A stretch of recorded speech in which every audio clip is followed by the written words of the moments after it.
네, 안녕하세요. 미디어 백태클 이경입니다.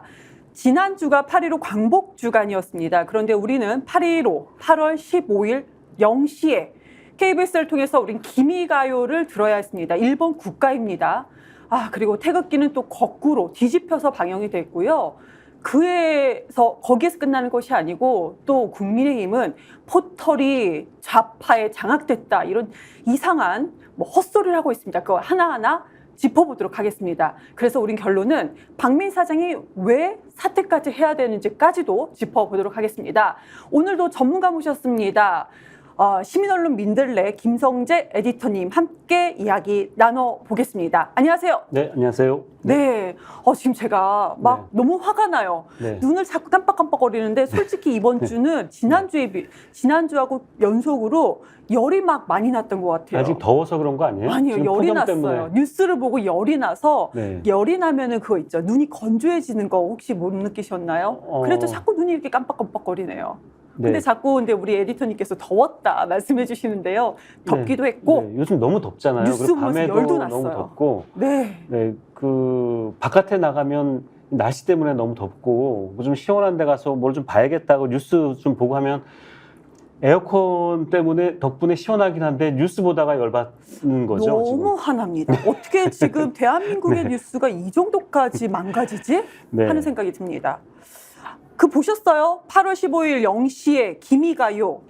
오페라 나비 부인이죠? 네. 혹시 그 전에 오페라 나비 부인을 보셨는지, 아니면 기미가요가 나오는 거를 8월 15일 0시에 혹시 보셨나요? 밤에는 아마 그날 제가 늦게까지 술 먹느라고 못 봤던 것 같고요. 제가 8월 15일 밤에 늦게까지 술을 자느라고 못 본 건 아니고. 네. 근데 아마 대부분 집에서도 그 시간에 굳이 KBS 틀어놓고 그거 보신 분들이 그리 많지는 않을 거예요, 아마. 근데 저는 어쨌든 다른 이유로 보지 못했고. 네.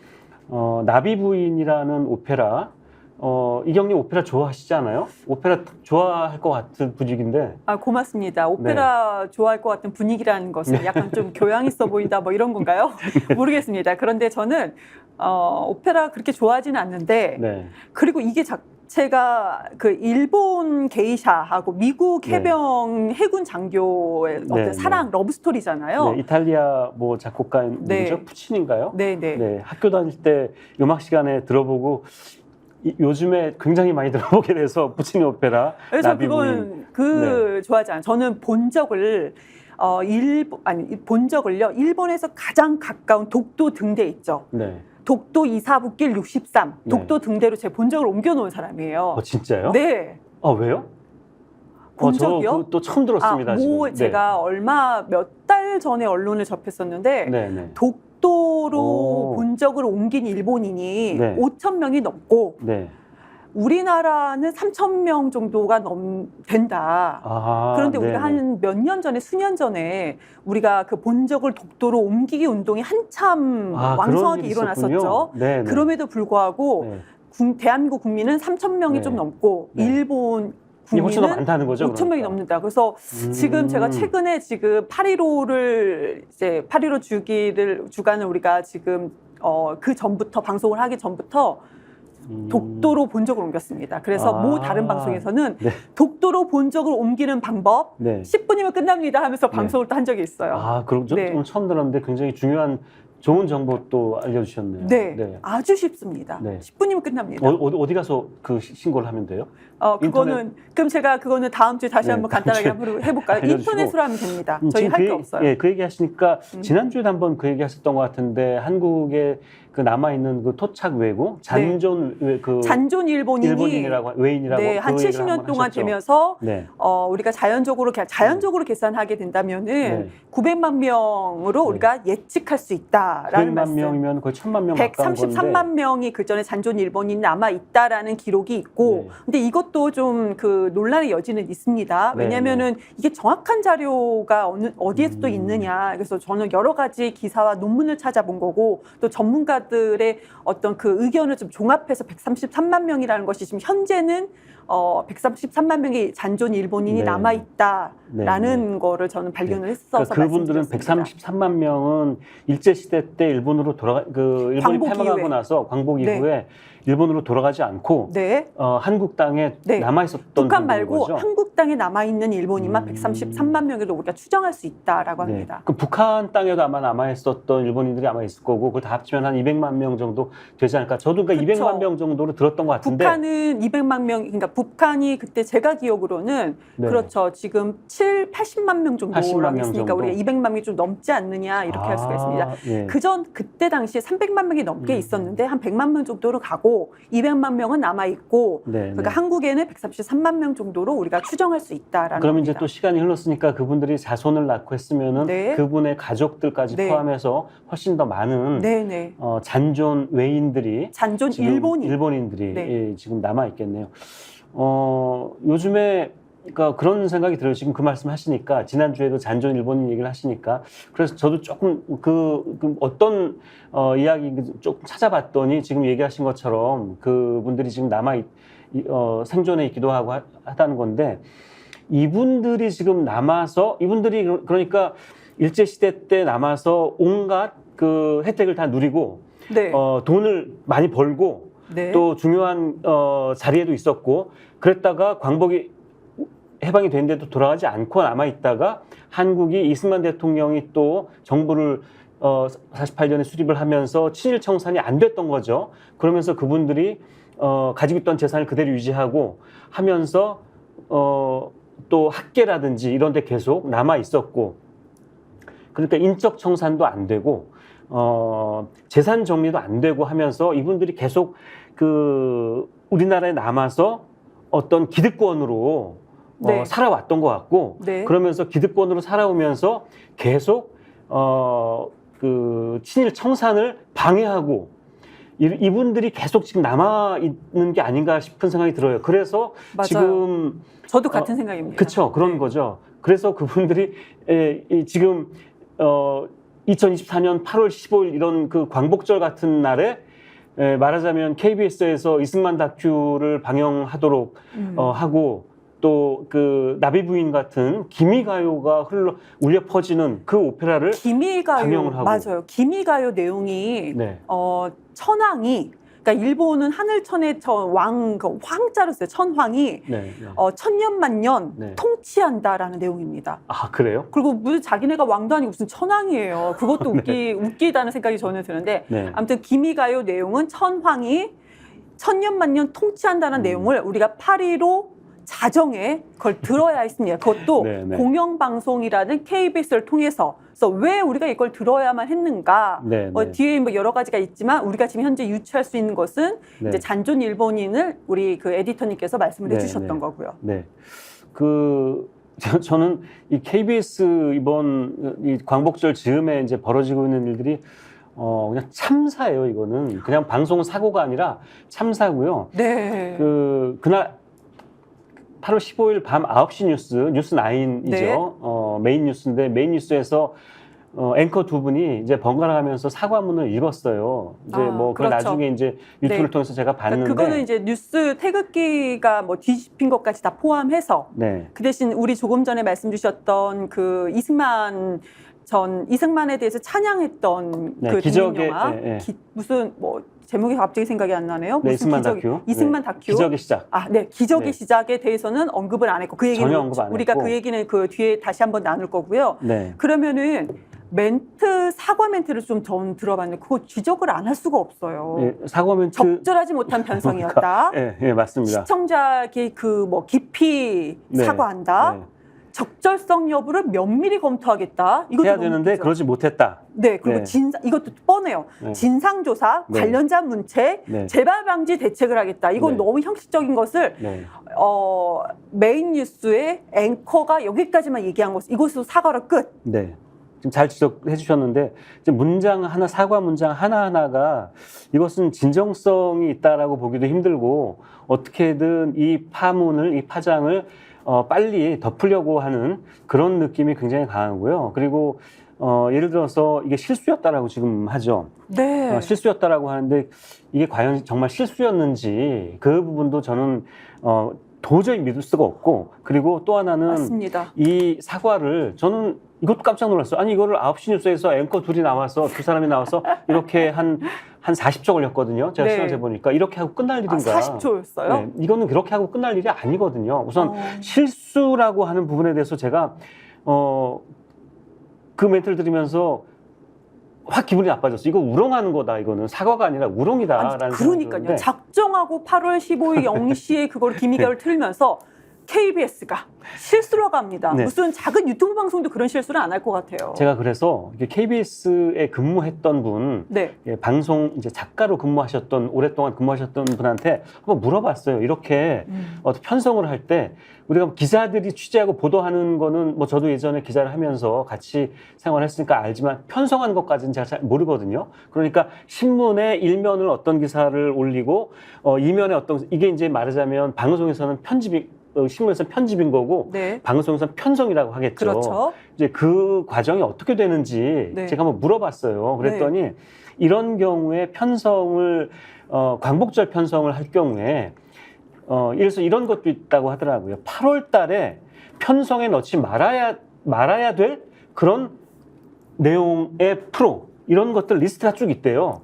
그래서 일본인, 뭐 기모노를 입은 일본인들이 출연한다든지 일본에 관해서 뭔가 미화를 한다든지 이런 내용들이 담겨 있는 프로는 아예 8월 달에 8월 15일 즈음에는 편성에서 다 제외를 하도록 되어 있는 그런 가이드라인이 있다는 거예요. 너무 놀라운데요? 놀랍죠? 그러니까 8월 달에는 절대로 편성해서는 안 된다라는 프로그램의 리스트가 이미 있다. 그렇죠. 이거잖아요. 만약에 6월이면은 6월은 우리가 보훈의 달이잖아요. 네. 보훈의 달에는 주로 이제 유교와 관련된 편성들을 많이 하죠. 네. 그러면서 유교와 관련된 편성에 적절치 않은 프로는 6월 달에는 빼자 이런 가이드라인이 다 있다는 거예요. 그렇다면 네네. 올해 8월 15일에 방송에서 안 되는 이런 가이드라인도 이미 편성 담당자들과 책임자들은 다 알고 있었다는 거예요. 아니 그러면은 이거를 사과하는 과정에서도 그러니까 네. 메인 뉴스에서 앵커 두 사람이 나와서 40초 동안 사과를 했는데 네. 제가 조금 전에 말씀드렸던 것처럼 그 사과 내용에 적절성 여부를 면밀히 검토하겠다 했습니다. 근데 이미 편성하지 말아야 되는 리스트가 있는데 이제 와서 사과한답시고 적절한지 네. 면밀히 검토하겠습니다. 이렇게 국민을 또 우롱한 건가요? 이게 거짓말이죠. 그러니까 적절성 여부를 면밀히 검토해야 네. 했는데 그러지 못했다. 이건 거짓말인 거예요. 그러니까.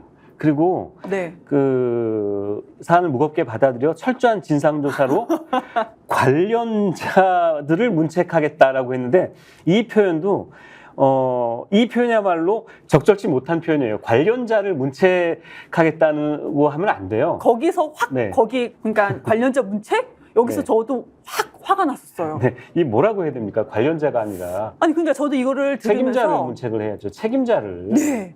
관련자? 뭐 PD? 네. 아니 뭐 기술직 직원? 누구 얘기할 네, 거야? 네. 아니 뭐 무슨 담당 PD? 관련자 누구? 그러니까 이런 생각이 들더라고요. 일기예보에서 뉴스 일기예보에서 태극기가 뒤집혔다는 거 아니에요? 네. 그러면 그 화면을 만든 뭐 일러스트를 하시는 편집 디자이너라든지 이런 네. 부분도 관련자겠죠. 그럼 이런 분을 문책을 하고 말겠다는 건지 이 단어 자체가 책임자라고 해야 될 거를 관련자라고 했다는 것도 이 사과문을 쓸 때 이분들이 그냥 대충 이 사과해야 되겠다라고 쭉쭉 썼겠어요? 하나하나 단어 하나하나 네. 신경을 써서 단어 선택을 해서 이 사과문을 썼을 텐데 여기다 관련자라고 넣은 거는 이거는 흔히 왜 과거에도 뭐 KBS 말고 다른 방송에서도 YTN이나 SBS에서도 과거에 일베들이 일베를 상징하는 그런 뭐 문양이 들어가거나 과거에 노무현 대통령을 모욕 주는 그런 일베 그림이 들어가거나 했던 적 있잖아요. 그때도 그럼요. 방송사들이 똑같았거든요. 실수였다고. 실수라는 얘기 많이 했었죠. 네. 근데 그 실수가 아니죠. 다 누군가가 의도적으로 넣은 거거든요. 네. 이걸 태극기 뒤집힌 것도 네. 이게 과연 정말 실수였을까? 8.15 광복절날 나가는 태극기를 뒤집어서 낸 게 실수였을까? 이런 강한 의심이 들고, 그리고 이날 0시에 기미가요가 울려 퍼지는 나비부인이라는 오페라를 방영한 것도 저는 이게 적절한지 여부를 면밀히 검토하지 않았기 때문이 아니라 면밀히 검토하고 넣은 거다라는 생각이 들어요. 그 면밀히 검토하고 네, 기미가요를 틀고 네, 태극기를 뒤집고 네. 그리고 나중에 사과한답시고 책임자 문책이 아니고 관련자를 문책하겠다. 네, 네. 이게 다 작정하고 만들어진 작정하고. 시나리오라는 거죠. 그렇죠. 저는 아무튼 덕분에 이번 기회에 나비부인 오페라 유튜브 보셨어요? 아니 유튜브에 찾아보니까 있더라고요. 네, 그래서 그래서 보셨나요? 그게 이제 너무 시간이 길잖아요. 그래서 몇 시간? 2시간 되나요? 네, 그것도 1막, 2막 몇 장까지 네. 있어서 다 보지를 못했고 좀 빨리 돌리게 해가지고 좀 네, 보기도 네. 하고 도대체 어떤가 그랬더니 이 맨 앞장부터 1막부터 이제 기모노 입은 여성이 그 내용은 대충 아시잖아요. 대충, 그 네, 해군 대충 미군 알죠. 장교하고 네, 네. 그 게이샤가 네. 일본 기녀를 말하는 거죠. 그렇죠. 그 기모노를 입은 일본 기녀가 나오는데 거의 전 시간을 다 기모노 입은 여인들이 많이 나와요. 그리고 네. 그 1막의 그 기미가요가 네. 그 나온다고 하더라고요. 제가 기미가요까지는 다 듣지는 못했는데, 네. 그러니까 하여튼 덕분에 그 나비 부인, 뭐 마담 버터플라이 해가지고 그 오페라도 알게 되고 한 것 같습니다. 아니, 저는 기가 막힌 거죠. 기본적으로 기모노 입은 것을 메인으로 한 걸 저는 보지 않고요. 네. 그리고 뭐 글쎄요, 제가 남녀간의 사랑 이 얘기를 굳이 보지 않아서 네. 굳이 저는 이거를 다 찾아보지 않고 언론 통해서 이거를 좀 봤었는데 네. 참 묶이지도 않는다라는 이게 생각이 들었습니다. 그러니까 근데 왜 하필 8.15냐 네, 이런 생각이 이게 들었고요. 그 아까 제가 말씀드린 그 8월 달에는 틀어서는 안 되는 그 가이드라인이 그렇죠. 분명히 방송사 안에 편성팀에 네. 그 있다는 거고 또 하나는요. 보세요. 지금 8월 15일 전후에서 지금 극우 세력들에 대한 의한 네. 온갖 지금 그 광복절을 우롱하고 우리 그 독립 운동하셨던 분 네. 이분들을 조롱하는 그런 일들이 많이 벌어지고 있지 않습니까? 우선 사도광산 문제가 그렇죠. 있었죠. 저희가 지난주에도 잠깐 다뤘었고요. 네, 사도광산이 있었고 이게 총을 쏘 트리거를 이제 만든 게 뭐냐면 독립기념관장 아닙니까? 그렇죠. 정영석 씨가 독립기념관장으로 그 임명이 되고 취임까지 했고, 네. 근데 이제 또 본인은 무슨 자기는 또 뉴라이트가 아니다라고 뭐 이런 또 말도 안 되는 얘기를 하고 있고, 이런 일들이 지금 벌어지고 있는 와중에 그런 논란이 지금 일고 있다면은 KBS에서 굉장히 신중하게 네. 아까 말씀드린 것처럼 더욱 더 면밀히 검토를 했어야 되는 거였어요. 면밀히 검토를 하고 이 프로는 하면 안 되겠다라고 했어야 되는데 오히려 면밀히 검토해서 이걸 틀어줬다는 거죠. 이런 지금 그렇게 네. 우리가 생각이 됩니다. 합리적인 의심을 네. 하지 않을 수가 없는 거예요. 그래서 대놓고 의심할 수 있을 것 같아요. 그럼 대놓고 네. 할 수밖에 없는 상황이에요. 그래서 저는 이거는 KBS의 정말 그 공영방송의 참사를 기록한 날이었다. 8.15가 흑역사를 하나 더 역사를 쓴 날이었다라는 생각이 들어요. 정말 참담한 날이죠. 전 개인적인 생각입니다. 네. 윤석열 정부의 그러니까 기득권자들은 네. 정말로 잔존 일본인의 후예인가? 네.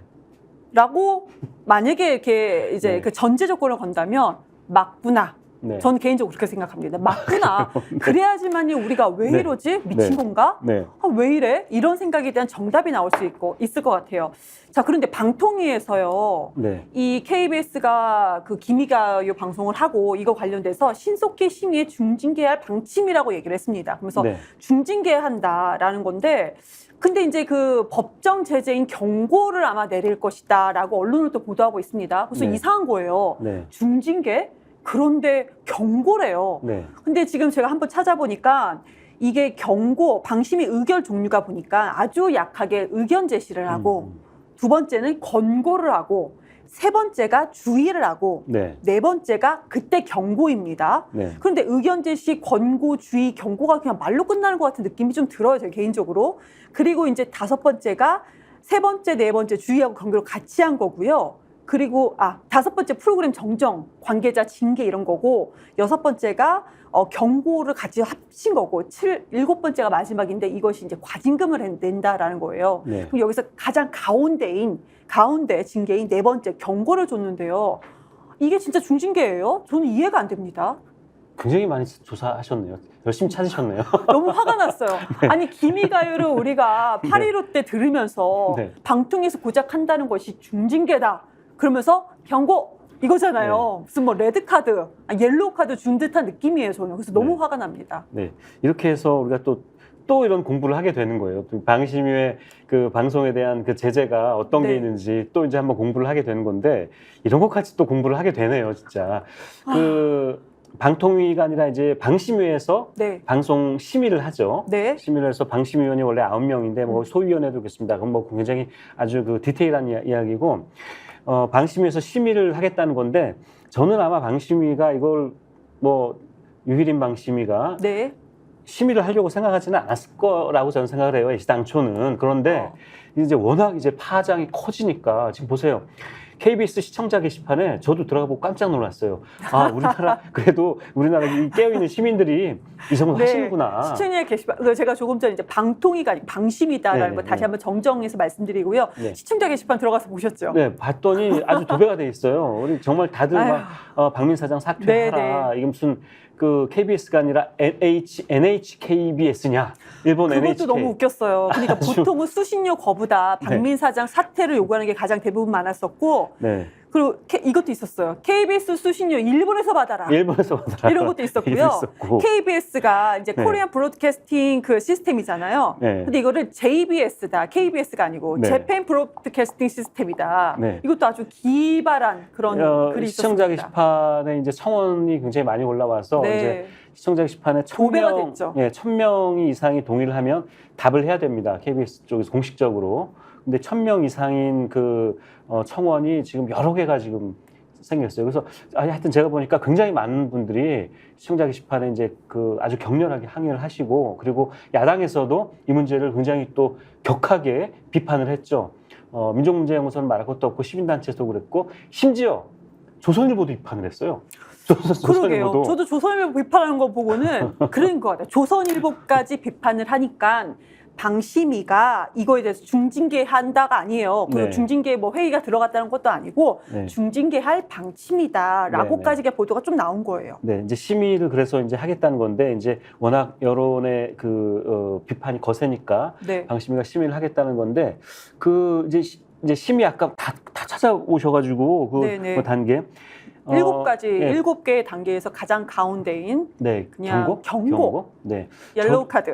이 정도. 저도 7개 단계가 뭔지는 지금 정확히 다는 기억을 못 하는데 네. 대체로 이렇습니다. 방심위 심의를 해서 심의 결과가 행정지도라는 게 있고요. 네. 이제 크게 네. 부류가 범주가 행정지도가 있고 법정제재라는 게 있는 것 같아요. 네. 근데 행정지도는 조금 그 경미한 사안에 대해서 행정지도를 한 거예요. 네. 그렇게 크게 문제가 안 되는 거, 단순 실수라든지 네. 뭐 이런 거. 근데 법정제재는 좀 그 심하다 싶은 거. 네. 너무 그 굉장히 강하게 혐오 발언을 했다든지 또 그 홈쇼핑 같은 것도 방송이 있기 때문에 심의를 하지 않습니까? 네네. 그래서 그 허위 사실을 이렇게 뭐 홍보를 했다든지 네. 이런 경우 이제 그 중징계를 법정 제재라는 좀 그 무거운 제재를 가하는데 법정 제재에 해당하는 것이 우리가 아마 이거 많이 들어보셨을 거예요. 관련자 문책이라든지 네. 뭐 이런 것들이요. 근데 지금 제가 아까 단계를 7단계 말씀드렸잖아요. 경고가 4번째예요. 네, 5번째가 이제 관련자 징계가 그러니까 있어. 경고 정도면 관련자 무거운 문책이 징계인 들어가지가 거예요. 않을 것 같아요. 그러면. 네?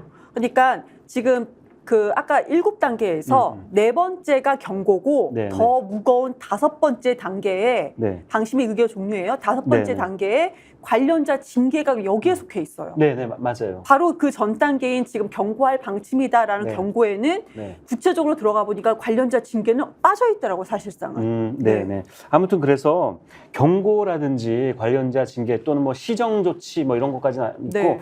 또 과징금 부과도 있습니다. 그거는 이제 맨 마지막 가장 큰 가장 징계. 무거운 그 징계에 근데 해당되는 거기는 거죠. 여기에 아예 다 빠진 거예요. 그렇죠.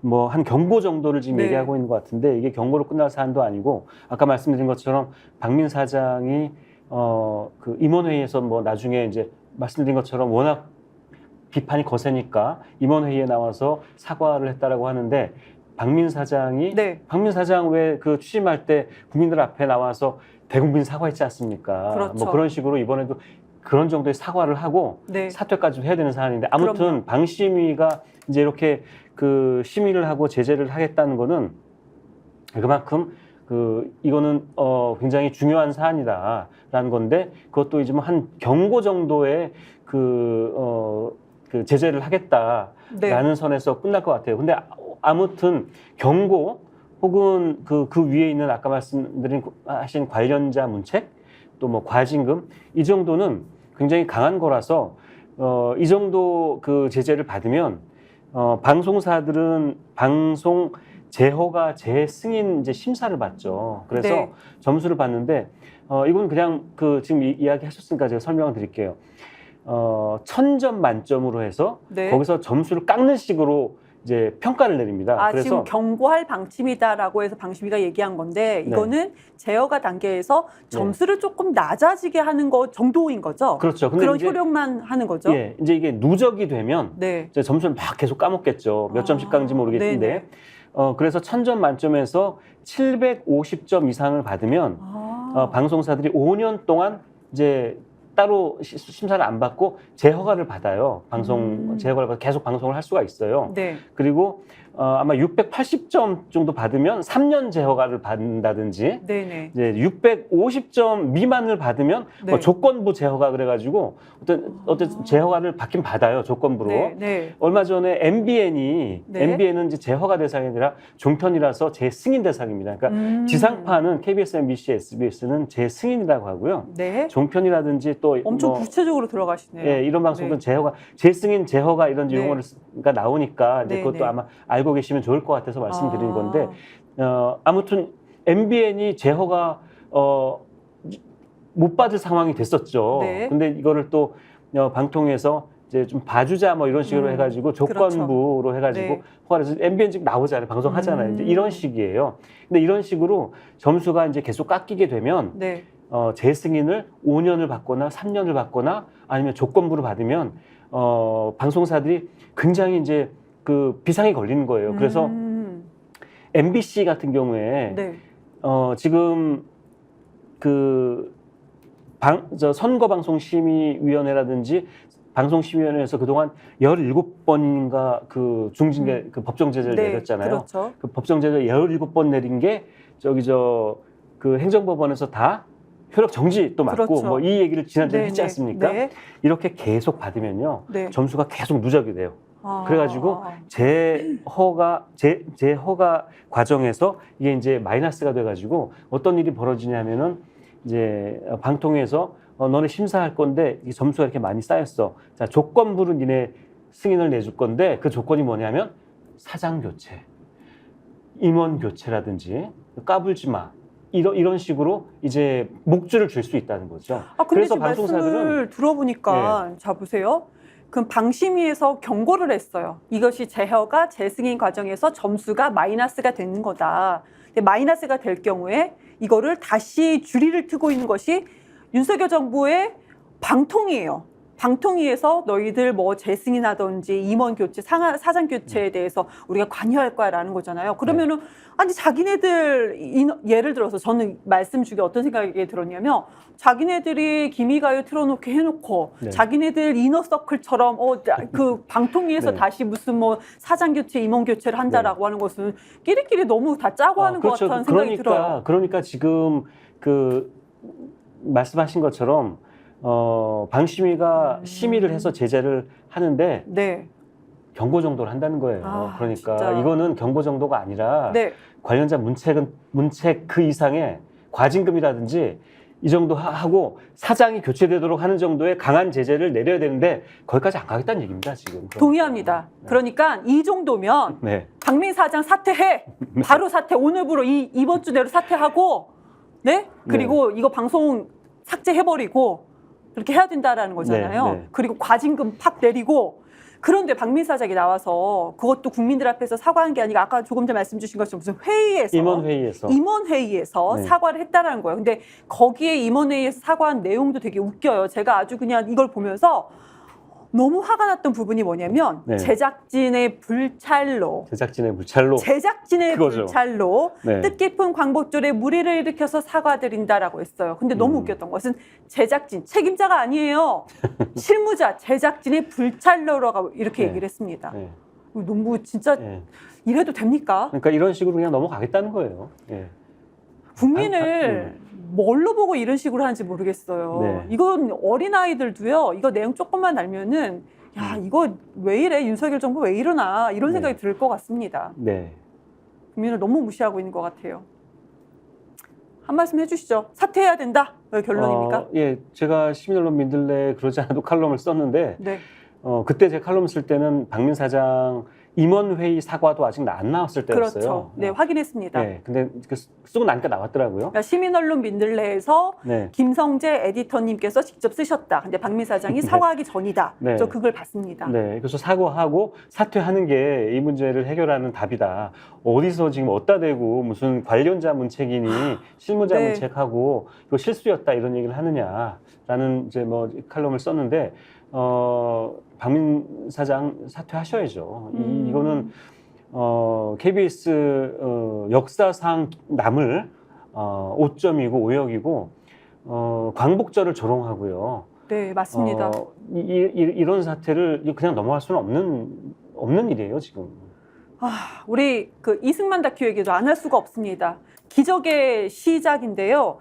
이승만 독재를 너무나도 미화하고 네네. 그리고 이제 이 다큐 자체가 영화진흥위원회 그러니까 한마디로 독립 영화로 인정할 수 없다.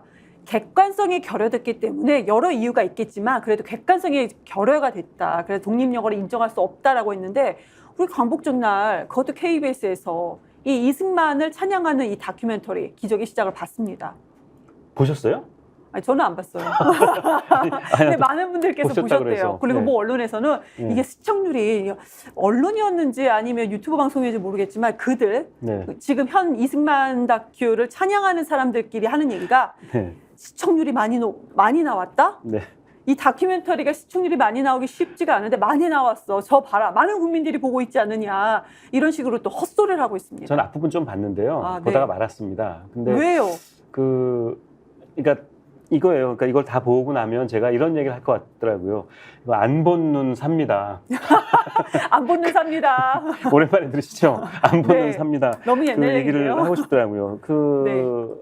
이 기적의 시작이라는 다큐는 지금 얘기하신 것처럼 정말 함량 미달이라서 영진위에서 이거는 무슨 독립 다큐 인정할 수조차 없다라고 그쵸. 이제 얘기를 했고 심지어 어떤 표현까지 했냐면 영화 평론을 하신 분이 이거는 네.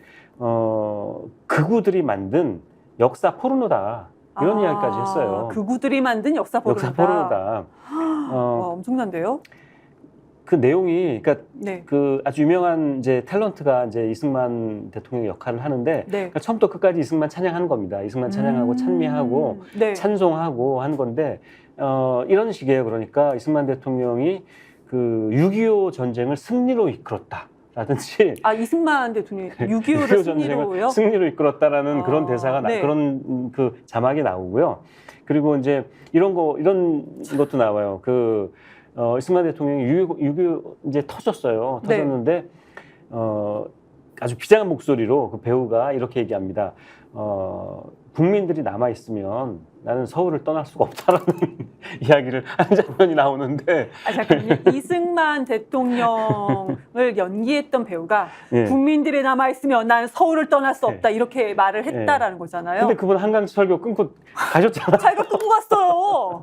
네. 근데 그런 그걸 왜 장면이 끊고 나와요. 가냐고요. 그러니까 이건 왜곡인 거죠. 역사 왜곡인 거죠. 그러니까요. 이게 예. 사실관계가 결여된 예. 게 맞네요. 그리고 이분이 독재자로만 잘못 알려졌다. 독재자로만 잘못 알려진 건국 대통령이다. 이런 그 자막도 나오고 또 그 어떤 분이 나와서 이런 얘기를 합니다. 제대로 나라를 만들려면 기독교를 근본으로 삼지 않으면 불가능하다라는 그러니까 이런 얘기도 나와요. 이건 그러니까 우리 네. 기독교가 굉장히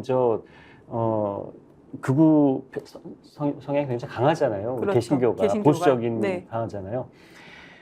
기독교를 근본으로 삼지 않으면 나라를 제대로 만들 수 없다. 이런 종교 편향적인 그 대사도 나오고 3.15 부정선거가 2명을 쓰고 억울하게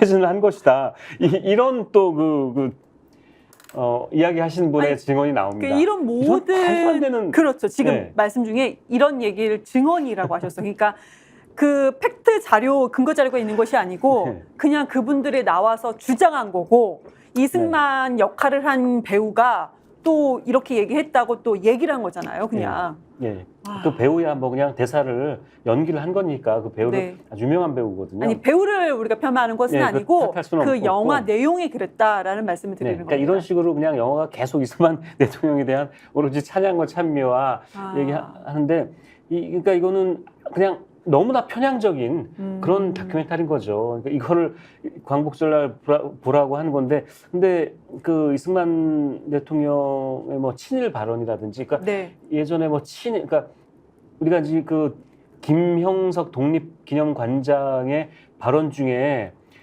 발언이 뉴 라이트 성향이다라고 얘기하는 게 네. 여러 가지 이유 중에 이런 게 있는 거 아닙니까? 식민 지배가 한국의 근대화에 기여를 했다. 네. 이게 뉴 라이트들이 앵무새처럼 하는 이야기잖아요. 그렇죠. 이승만 대통령이 그런 그 칼럼도 옛날에 썼어요. 네. 이 신문에 기고한 것도 있고, 그리고 하와이에서 그 저지른 이제 여러 그 정말 말도 안 되는 그런 거 아시죠? 그 하와이에서 무슨 짓을 하고 다녔는지 이승만 대통령이. 아우 이거는 많이 나왔었죠. 네, 그 네. 거의 뭐 백인 여성들 플레이보이. 네, 플레이보이 그러다가 그 미국 경찰에 그 체포돼서 기소까지 당했지 않습니까? 그럼요. 너무 부끄럽죠. 하와이 그 우리 교민들이 모은 독립자금 다 얻다가 다 그 방탕하게 쓰는데 쓰고 뭐 네. 이런 것도 있었고 그리고 나서 뭐 해방된 이후에 한국에 와서도 그가 정말 그 우리 독립운동을 했던 사람인지 의심스러울 정도로 그러니까 친일을 두둔하고 했던 네. 뭐 그런 기록들이 다 있잖아요. 근데 이런 것들에 대해서는 그렇죠. 전혀 이 영화에 나오지 않고 무슨 3.15 부정선거가 누명을 썼다는 듯한 뭐 이런 이야기를 하고 있고요. 네. 이승만 대통령에 대한 기록은 그 얼마 전에 뭐 CIA가 그 공개한 자료에서도 다 나오고 있잖아요. 그런 내용도 하나도 안 담았어요. 이런 다큐를 8.15에 튼 거예요. 그리고 나서 답답합니다. 이거에 대해서 KBS가 이거에 대해서는 또 한마디도 하지 않아요. 사과도 하지 않고. 그러니까요. 하고 있지 않아요. KBS 아무 말도 안 해요. 그러니까 우리 그 네. 9시 뉴스 메인 뉴스 앵커가 이제 사과했다. 제작진의 실수 뭐 이런 식으로 사과했던 거가 이승만 다큐는 아예 빠져 있습니다. 네. 이게 지금 대한민국의 현실이고 대한민국의 언론 현실입니다. 아 너무 힘든데요. 지금 그래도 우리가 이 얘기를 하는데 시간이 너무 많이 갔어요. 그러네요. 이거 포털로 넘어갈까요? 어떻게 예, 할까요? 포털로 이제 넘어가죠. 아무튼 포털로 제가 바로 넘어갈까요? 마무리만 한마디 네. 말씀드리면 저희 시민언론 민들레에 네. 그 이런 칼럼이 있습니다. 프랑스의 반역자 심판 한국과 달랐다. 이걸 한번 보셨으면 좋을 것 보시면 좋을 것 같은데 여기 보시면 뭐 아마 많이 이야기 들으셨을 거예요. 프랑스에서 나치에 부역한 사람들에 대해서 어떻게 심판을 했는지 네. 우리가 잘 아는 알베르 까미라는 이 지식인이 어떤 이야기를 했고 네. 그러니까 그 반역자들한테 자비를 주는 것은 드골도 이제 그 얘기를 했죠. 또 반역자들을 낳는 결과다. 뭐 이런 네. 이야기를 해서 프랑스는 굉장히 철저하게 나치 부역자들을 심판을 했던 거죠. 네. 이제 우리는 그걸 못했던 거고 그걸 못하고 이렇게 세월이 흐르니까 아까 얘기하신 잔존 일본인들과 그 토착 왜구들 그리고 친일 네. 극우 세력들이 지금 윤석열 정부에서 발호를 하면서 네.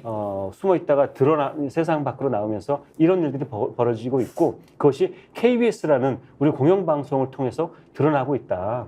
지금 윤석열 정권이 KBS를 완전히 장악을 끝냈습니다. 네. MBC를 장악하려는 그렇게 시도하는 그 과정에 지금 있는 거고요. 네. 근데 우리가 포털 얘기를 했잖아요. 네. 근데 포털이 윤석열 정부 지금 현재 이게 국민의힘이 포털이 좌파에 장악이 됐다라고 주장하고 네. 나섰습니다. 네. 근데 이 사람들이 말하는 좌파에 장악됐다라는 근거가 현 정부에 대해서 비판하는 기사가 있다라고 하는 거예요. 네. 그런데 우리 조금 전에 시민언론 민들레에 프랑스의 반역자 심판 한국과 달랐다 이 기사 찾아보면 좋다고 말씀해 주셨잖아요. 네. 여기서 문제점이 있습니다.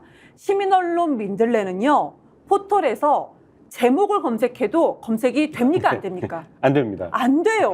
포털이 지금 이렇습니다. 지금 프랑스의 반역자 심판 한국과 달랐다라는 시민언론 민들레 기사가요.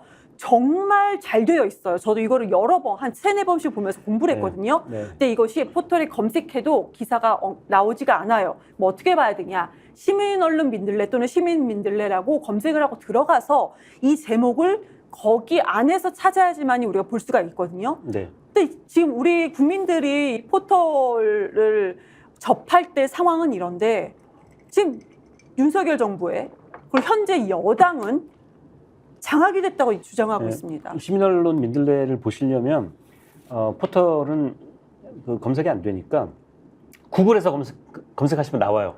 구글 검색하시면 구글 나오는데. 검색은 나옵니다. 네. 그렇지만 포털 대한민국의 포털에서 검색하면은 나오지 않는다. 자, 이게 지금 왜 이러고 있는 거냐면요. 아주 이분들이, 그러니까 우리 지금 그 윤석열 정부 국힘당 그리고 극우 세력들이 지금 벌써 몇 년 전부터 계획을 지금 다 짜놓은 거예요.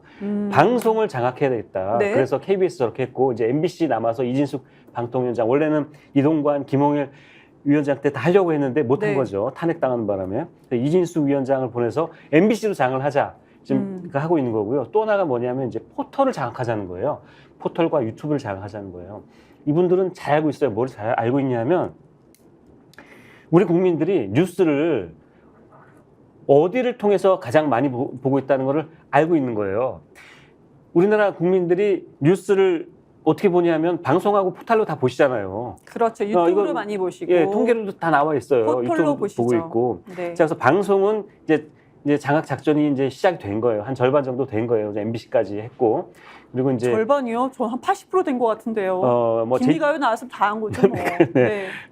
JTBC라든지 뭐 다른 방송도 이제 뭐 네. 이제 손을 보려고 하고 있고 이제 포털을 장악하려는 작전에 돌입을 한 겁니다. 네. 그런데 포털을 장악하는 방법이 이분들이 생각하는 건 이제 2가지 방법이 있는 거예요. 하나는 뭐냐면 네.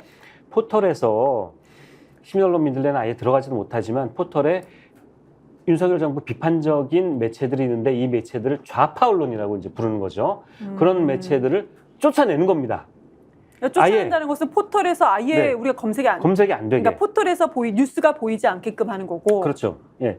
포털에 뉴스가 보이는 방식은 네. 2가지가 있어요. 네. 하나는 뭐냐면 이른바 검색 제휴 언론사들이 있고요. 또 하나는 컨텐츠 제휴 언론사가 있습니다. 이게 달라요. 네. 그래서 이 검색 제휴 언론사는 뭐냐면 우리가 검색을 하면은 나오는 언론사들이에요. 네. 어떠한 제목의 기사를 그 검색을 하면 그 관련된 기사가 이제 검색해서 나오고 네. 콘텐츠 제휴 언론사는 뭐냐면 우리가 네이버에 들어가면은 네이버 스탠드 있죠. 뉴스 스탠드 있죠. 네. 거기 쭉 들어가는 한 100여 개의 언론사들. 그러니까 네이버에 들어갔을 때 뉴스를 클릭했을 때 쭉 나오는 언론사는 그렇죠. 뉴스 페이지를 컨텐츠 제휴 언론사. 지금 언론에서 말하는 CP사. CP사인 컨텐츠 거예요. 파트너라고 해서 CP사인 거죠. 맞습니다. 근데 네. 여기에 많은 언론사들이 또 여기에 또 못 들어가잖아요. 네, 한 100개 정도가 지금 들어가 있는 걸로 알고 있는데 100개 정도가 정확히는 네.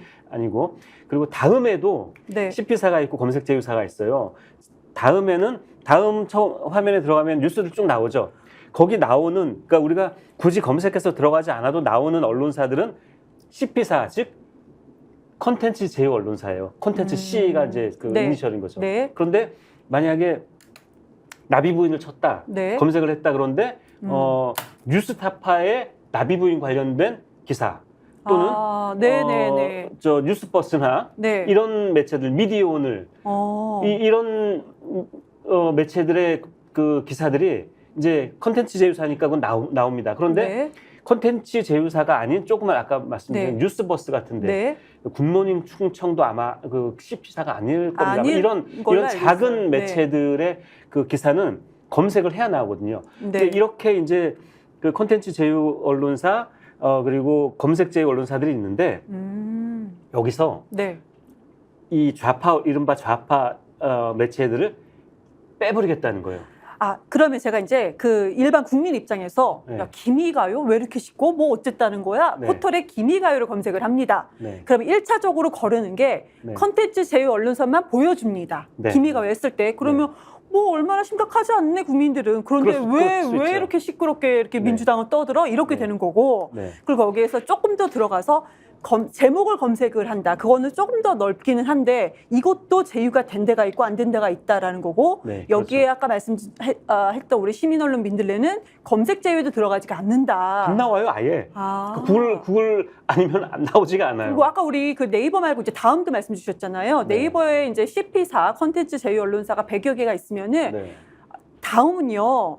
이거는 29개밖에 없어요. 컨텐츠 네. 제휴사가 다음은 몇 달 전에 이걸 더 줄여서요. 104개였는데 이거를 29개로 완전히 줄였습니다. 네. 네, 이거 그래서 말도 안 돼요. 이 그 보기 싫은 자기네들이 보기 싫은 언론사 그 어떤 언론사에서 뻔하죠. 아까 말씀드린 뉴스타파나 오마이뉴스나 미디어오늘이나 뭐 한겨레 경향까지도 이런 언론사들이 처음에 이제 그 포털에 이제 이렇게 검색 제휴나 콘텐츠 제휴사로 입점한다라고 하는데 그걸 결정하는 이제 그 단체가 있어요. 그게 제휴평가위원회라는 게 있습니다. 네, 제휴평가위원회. 제휴평가위원회를 이거를 바꿔서 네. 제휴평가위원회가 또 좌파가 지금 장악을 하고 있다. 그래서 이거를 바꿔서 그런 언론사들을 다 쫓아내고 포털에는 정부를 비판하지 않는 언론 매체들만 기사들만 뜨게 하겠다라는 게 지금 그 하나의 이 정부가 지금 하려고 하는 아니 지금 이 국힘당이 하려고 정부가 하는 저는 거예요. 너무 그게 그러니까 포털 장악입니다. 너무 화가 나는 게 음. 제휴평가위원회가 이제 지금 언론에서 많이 검색되는 재평인데 이 재평이가 그러니까 그 포털 제휴 언론사를 평가를 해서 거기다 이제 뭐 이렇게 리스트를 작성을 하는 거라는 네. 말씀이잖아요. 네, 네. 근데 제가 아까 다음을 예를 들었잖아요. 29개 CP사가 있어요. 포털에서 이제 그 제휴되어 있는 언론사가 있는데 거기에서 그러면 약간 현 정부에 대해서 조금은 좀 비판적인 언론을 할 법한 언론사가 달랑 3개밖에 없습니다. 그렇죠. 네, 달랑. 그러니까 뭐 한겨레, 경향, MBC가 다예요. 여기 보면은 뭐 오마이뉴스라든지 예를 들자면 뭐 누콘뉴스 이 정도도 아예 여기에 들어가 있지 않습니다. 네. 그런데 재평위를 더 장악을 네. 더 한다는 건가요, 지금? 네. 재평위는 그 어떻게 만들어져 있냐면요. 거기 네. 위원이 한 30명 정도 아마 들어있는 걸로 알고 있는데 이분들이 어디 추천을 받고 들어와 있는 분들이냐면은 이런 데예요. 기자협회, 소비자연맹, 네. 그리고 대한변협, 경실련, 네. 언론학회 이런 데가 무슨 좌파단체입니까? 이게 말도 안 되는 거예요. 그리고 아니 자파로 장악이 됐다고 하잖아요. 장악. 그리고 이분들이 재평위원들이 그래서 심사를 해서 지금 네이버나 다음에 아까 지금 말씀하신 네. 것처럼 들어와 있는 매체들이 보면 네. 조중동부터 시작해서 대부분의 매체들이 네. 다 보수적이거나 중도거나 이런 매체들이고요. 아까 말씀하신 그럼요. 것처럼 정부를 비판하고 있는 데는 한겨레, 경향, 오마이뉴스, MBC, JTBC 뭐라든지 또 뉴스타파라든지 뭐 미디어오늘이라든지 이 정도밖에 안 되는 거예요. 그러니까 제가 그래서 세봤어요. 네이버에 한 100개 정도가 뉴스탠드에 올라와 있는데 네. 이 중에 그래 저 윤석열 정부가 마음에 들어하지 않는 매체 한 몇 개나 될까? 10개도 안 돼요. 근데 이걸 장악이라고 하는 거죠. 그러니까 지금 말씀 주신 네이버에서는 100개가 넘는 언론사들 중에서 그나마 그러니까 조금 비판적인 기사를 조금 할 만한 언론사가 네. 10개도 안 네. 된다. 그걸 장악이라고 이게 말이 됩니까? 10개도 안 되는데 10%인데 장악을 했다. 그래서 제가 개소리라는 칼럼을 쓴 거예요. 개소리 하지 말라고. 아니 안 그래도 제가 너무 놀랐습니다. 헛소리 정도가 아니고 지금 이거 포털 좌파에 장악했다는 것은 너무 황당하니까. 개소리다라고 네. 말씀을 막 쭉 썰을 풀어 주셨더라고요. 네, 이거 개소리는 비속어가 아니라 네. 미국의 그 도덕 철학자인 프랑크퍼트 교수라는 분이 개소리라는 그 단어를 썼어요. 그래서 저도 비속어로 보통 쓰이는 건 아는데 네. 비속어로 쓴 게 아니라 개소리와 거짓말 혹은 헛소리와 분명히 차이가 있거든요. 개소리와 헛소리의 차이가 뭔가요? 너무 궁금한데요. 헛소리나 거짓말이나 협자 이런 네. 거는 거짓말인데 거짓말의 일종인데 이 거짓말을 하는 사람은 이것이 거짓말인지 아닌지 알고 하는 거짓말이에요. 네. 그리고 사실 진실에 대한 어떤 예의를 갖출 정도의 그런 거짓말을 우리가 헛소리나 이제 거짓말이라고 한다라고 이제 아까 말씀 프랑크퍼트 교수가 이제 한 얘기고 이 개소리는 뭐냐면 거짓말인데 거짓말 중에도 이런 겁니다. 이게 사실이든 아니든 아무 상관없어. 그냥 떠들고 보는 거예요. 사실이어도 상관없고 거짓말이어도 상관없어. 그냥 어떤 이유에 목적을 가지고 그 목적이 뭐냐면 이득을 얻기 위한 거죠. 자기한테 유리한 그런 그 이득을 얻기 위해서 그냥 아무 생각 없이 그냥 하는 게 그게 개소리예요. 그러면 지금 윤석열 정부가 한마디로 간결하게 말씀드리면 개소리하고 있다. 그런 거죠. 이 말씀이신 예. 거죠? 그러니까 이분들은 북힘당에 지금 TF를 만들었다라고 하는데 이분들이 포털이 좌파에게 장악됐다. 이거 본인들이 찾아보면 나와요. 그리고 아니, 이거 뭐 아마 알고는 있을 거예요. 근데 알든 모르든 상관이 없어. 진실에 대해서는 이 관심이 없는 거예요. 그냥 얘기하는 게 거짓말을 하고 있는 거예요. 이게 바로 개소리라는 거죠. 프랑크 퍼트 교수의 설명에 따르면. 그래서 개소리라는 네, 말을 썼습니다. 자, 두 번째 이분들이 그 포털을 장악하려고 하는 방법. 네. 하나는 이제 쫓아낸다는 거죠. 비판 그러니까 언론들, 좌파 언론들 쫓아낸다는 거죠. 제휴를 포털에서. 하지 않는다. 예. 두 번째는 거죠. 뭐냐면은 ETF에서 나온 얘기인데 뭐냐면 포털 가짜 뉴스 유통 금지, 유통 제재 이런 이제 이야기를 하고 있어요. 그건 뭐냐면요. 이런 겁니다. 포털에 올라온 기사 중에 네. 기사를 본 사람들이 네. 이거는 가짜 뉴스다라고 신고를 하면은 네. 신고를 하면 즉시 포털에서 네. 이 뉴스는 가짜 뉴스라는 논란이 있는 뉴스다라고 그 위에 표시를 하는 거예요. 잠깐만요. 네. 가짜 뉴스다라고만 신고만 하면은 신고만 하면 이거는 가짜 뉴스 논란이 있는 거다. 그러니까 네. 가짜 뉴스 그것도 다 이렇게 검색해서 가짜 뉴스다라고 본인들이 이거를 네. 확실하게 뭔가 입증을 하는 것이 아니고 그냥 가짜 뉴스로 신고된 네. 뉴스입니다. 일단 그런 신고가 들어오면은 네. 그런 걸 붙이겠다는 거예요. 그럼 자기네들끼리 짜고 그렇죠. 이거 가짜 뉴스입니다. 막 마구잡이로 그냥 현 윤석열 정권에 대해서 비판적인 모든 뉴스에 대해서 네. 이거 가짜 뉴스입니다. 막 이렇게 해요. 신고를 합니다. 그럼 이제 붙는 거예요. 라벨이 그 딱지가 붙는 거예요. 그게 뭐냐면 와. 유희림 방심위원장이 청부 심의한 것처럼 사주한 것처럼 네. 우익단체들 사주해가지고 청부해가지고 이거 비판적인 기사네 이거 가짜 뉴스라고 신고해. 그러면 신고를 하면 포털에 뜰 때 이제 그렇게 뜨는 거예요. 그러면 이거는 사람들이 이거는 이제 아주 그 정부를 비판한 예를 들어서 뭐 MBC가 비판한 정부를 비판했는데 가짜 뉴스인가 보네 이렇게 사람들이 믿을 수 있다는 거죠. 이런 식으로 하겠다는 정말 거예요. 국민 속이기 쉽습니다. 그것도 정부가 나서서 국민을 속이고 있어요. 그러니까 이런 방식은 심지어 언론학자들은 말할 것도 없고 네. 방통위에서도 예전에 이렇게 그 뉴스에 가짜 뉴스 딱지를 붙이는 방식은 맞지 않다, 적절하지 않다라고 했고 국회에서도 그러니까 국회 민주당 쪽이 아니에요. 국회 입법조사처도 있고 있잖아요. 이런 데서도 이거는 맞지 않다라고 한 그런 방식이에요. 근데 네. 이거를 왜 이거 맞지 않다라고 대체로 거의 모든 언론학자들이 입을 모으냐 하면 네. 가짜 뉴스가 뭔데? 그 기준이 지금 없잖아요. 그러니까 악용될 수 그렇죠. 있는 거잖아요. 이거는. 그러니까 명확하게 이러이러한 점들을 정확한 사실관계를 파악을 해서 이것이 가짜 뉴스다라고 한다면 인정을 하는데 신고만 되면은 이것은 가짜 뉴스 논란이 있는 기사입니다라고 그냥 한다는 거잖아요. 그렇죠. 이거는 말이 안 되는 거죠. 너무 화가 납니다. 네, 네. 이 개소리입니다. 그러니까 이거는. 네, 헛소리가 아니고 네. 개소리다라는 거죠. 네. 어떻게 지금 그러면 하실 말씀을 오늘은 다 해주셨나요? 네, 시간이 너무 지금 너무 많이 화가 지난 것 나는데요. 같은데, 네. 아니 저는 마지막으로 말씀드리면 네.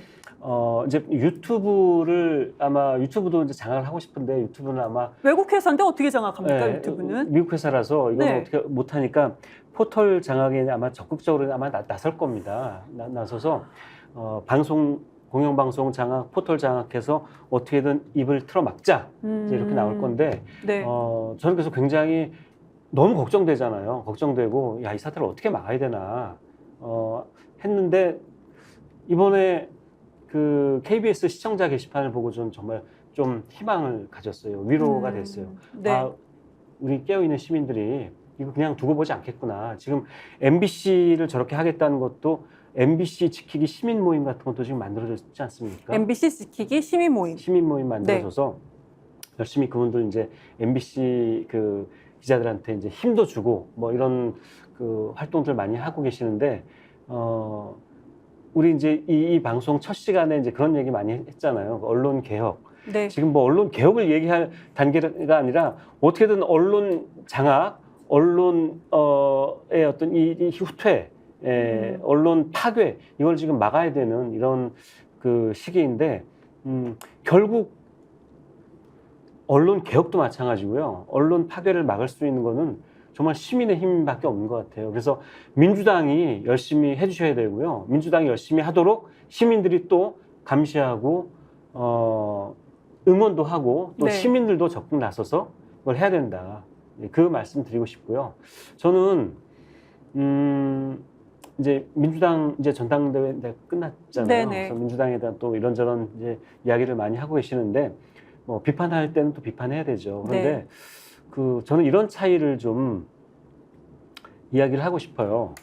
뭐 민주당이 꼭 전 뭐 너무 훌륭하고 완벽하고 그래서가 아니라 민주당 정부가 등장했을 때와 이 국힘당 계열의 이 수구 세력들이 집권을 했을 때 이런 차이가 있지 않습니까? 우리 노무현 대통령 시절에, 노무현 정부 시절이나 문재인 정부 시절에 뭐 나중에 뭐 비판도 하고 뭐 아쉽게도 하고 이런 게 있었지만 민주당 정부는 뭐 그렇습니다. 이렇게 흔들릴 때가 있어요. 왼쪽으로 흔들리고 오른쪽으로 흔들리고 그렇지만 조금씩 흔들리지만 그래도 앞으로 가잖아요. 근데 이 국힘당 이 수구 정부는 뒤로 가잖아요.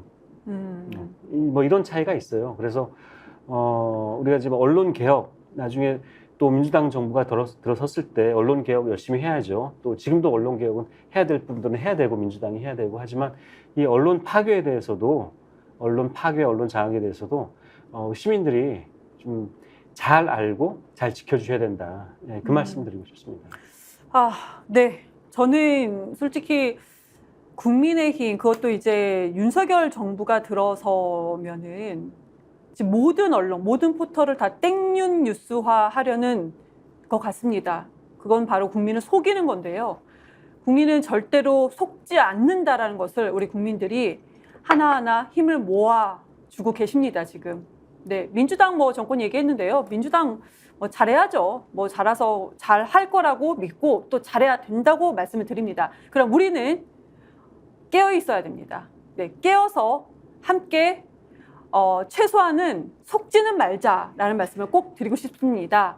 네, 미디어 백테클 이번 주 어떠셨나요? 같이 공감할 수 있는 얘기로 함께 했는데요. 많이 공감이 되셨는지 모르겠습니다. 다음 주에도 미디어 백테클 다음 주 매주 월요일 9시 50분에 다시 한번 찾아뵙겠습니다. 네, 다음 주에 뵙겠습니다. 감사합니다.